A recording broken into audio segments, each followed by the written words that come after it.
When I was in Australia 3 or 4 weeks ago now, maybe even 5 weeks ago, I'd walk down 2 blocks to Darling Harbour. And Sydney, Australia has a lot of harbors, and I think they said like 40 of them. And Darling Harbour is just one of the main ones, and I could walk down there and get on a water taxi and take a taxi to another part of the city and explore that part. And I preached Sunday morning, Sunday night, Monday night. Tuesday I had off and preached Wednesday night. Well, Tuesday I went down to Darling Harbour and I spent $65 and for 4 hours took a boat out into the ocean and watched the whales jump. It was a blast. I mean, it was just something I've always wanted to do, you know, just to see the whales actually out there. It was just cool. And $65 for 4 hours, I thought it was great. And on the other side of me, there was 2 blocks, you go to Darling Harbour. On the other side, you walk 1 block and you're in Chinatown. So I asked the guy at the hotel, I said, if I went to Chinatown, where would I eat? And the guy told me his favorite restaurant. And so I went to Chinatown and walked down the streets, found that restaurant. And there's a lot of restaurants in Chinatown, and they have inside eating and then they have outside on the street eating. They don't have cars going up and down that main street because there's just way too many people in Chinatown. And you can just sit there among all the people and just eat your food. And the first night I went over there to do that, the waiter came up to me and he said, "You have Chow menu?" I go, well, yeah, I think so. It's been a nice day.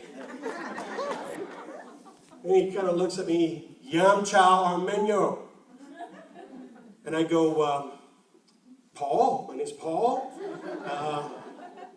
I go, "Do you happen to have a menu? And he looked at me like I'm an idiot. And he brought me a menu. So I'm sitting there picking out what I was to eat, and I ordered, and I noticed that nobody else was ordering off the menu.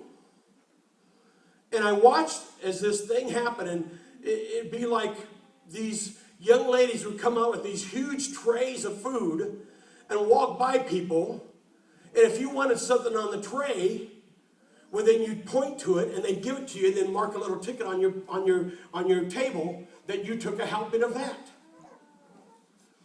So there was a young couple that was speaking English not too far from me, and of course everybody in Australia speaks English, but I mean, it was English that I actually could understand because there was more, maybe they'd been in America or something and, you know, didn't talk quite as precise or whatever. And so I said, I'm just curious, what are you doing? Everybody, no one's ordering off the menu but me. What are you doing? And the guy says, "Yum Chow." I said, "What is Yum Chow?" Because I think I've been offered it, but I didn't take it. And the guy said, "Oh, it's a blast." I said, "Well, what is it?" He said, "Well, the cook cooks whatever he wants. Just whatever he wants. And he sends it out here, and if you happen to want it, you take it. If you don't want it, you just let it go on by." Well, the next night I went for Yum Chow. It was a blast. It was fun. I mean, you might get your dessert first, and then you might get your main meal, and then maybe 20 minutes later, you even get some rice. You know, it was just a different way of eating. But there's a spiritual connection to that. And that spiritual connection is we become such a people that comes and says, "God, this is the way the order of the service has got to happen. This is the way the move of the Spirit has got to happen. And I am telling you what I want." That's what we've become. And God says, "You know something? I'm back here in the kitchen cooking whatever I want. And I'm going to send it out there. And you have to decide tonight, what do you want out of your life? Do you want to go through your life, keep telling God what you want? Or do you think God is a little bit wiser than you? And maybe if you would just accept what's on the tray that he brings out, you'd be a little better off? Come on. See, I believe that God wants us to accept what he has prepared for us. And I believe that what he has prepared for us is way better than what I could possibly order. Because we come in and we have an idea, you know, just like earlier when, you know, you think, well, words of knowledge are supposed to happen at the end of the service. Will you tell me, is that better for a person to sit there and can't hear the service? and wait until the end of it? Is it better for somebody to be in pain until you get around to your little pleasant way of doing something and then you can pray for them? Or is it better just to simply do whatever God wants you to do? And I think it's better to simply do whatever God wants us to do.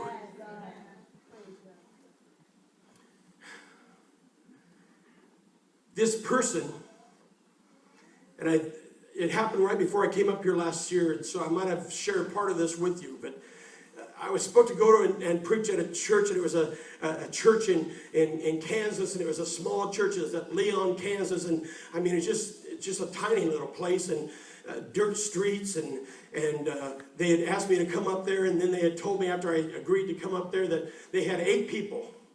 And I thought, whoa, that's a big crowd. We're going to go have a great time.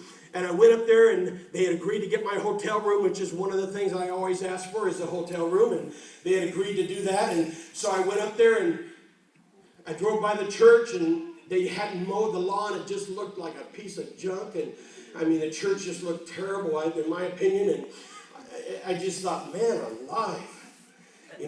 What am I doing here? And I went to the hotel where I was to stay, and the hotel room stunk. And it wasn't because of smoke. It just plumb stunk. The other day, me and my wife slept in a hotel together somewhere, and I told her, she came in the room, and I said, the beds have been slept in. And she goes, this is a hotel. And I said, no, you don't understand. When somebody who stays in hotels all the time says the beds have been slept in, it means they are worn out. But this room not only had a worn out bed, it stunk. It smelled bad. So I thought I'd go buy some Febreze, and I can remember going out and looking for some Febreze, and on the way I went by this nursery. It's a shame Pastor wasn't with me because he would have loved that. And my wife said she wanted to buy a couple trees, and I said, well, I'll stop and see if they have these trees. And I stopped at this place, and I said, do you have any just starter redbud trees? And the guy says, when I got out of the pickup, he said, what do you do? And I said, do you have any redbud trees? He said, I didn't ask you that. What do you do? And I said, sir, okay, I'll tell you what I do. So I told him what I did. And I know some of you have heard this before because I put it in my newsletter, and it was just amazing what God did. Well, the guy took me inside the house, and after I told him what I did, and his wife was kneeling there praying, and he said to her, tell this man what you're praying for. And this woman, she turned around and she looked at me, and she started telling me, she said, I've been praying that God has told me to help with orphans, but I don't know any orphans. I don't know anybody that works with orphans. The man said, okay, that's enough. Now you tell her what you do. And so I told her what I do. And just shared that my heart with her, and we just had revival, and I got ready to leave, and I said, by the way, do you have any redbud trees? And the guy says, well, he says, I put two by the back of your truck. And I went out to the back of my truck, and there 2 7-foot trees were. And I said, sir, I wanted 2 starters. Because, there's a difference in a price between a 2-foot tree and a 7-foot tree. I said, sir, I just wanted 2 starters. And he said, these are the 2 you're going to take. I said, fine, let me tell you, these won't fit in my truck because I have a 6-foot truck, the box. He says, I know you do, but you're going to open up the window. We're going to shove those trees up in there, and they can go up into the cab. I said, well, okay. Put them in there. I said, how much do I owe you? He said, nothing, not a dime. He said, God told me just to give you those 2 trees. Now I was on my way back to my stinky hotel room.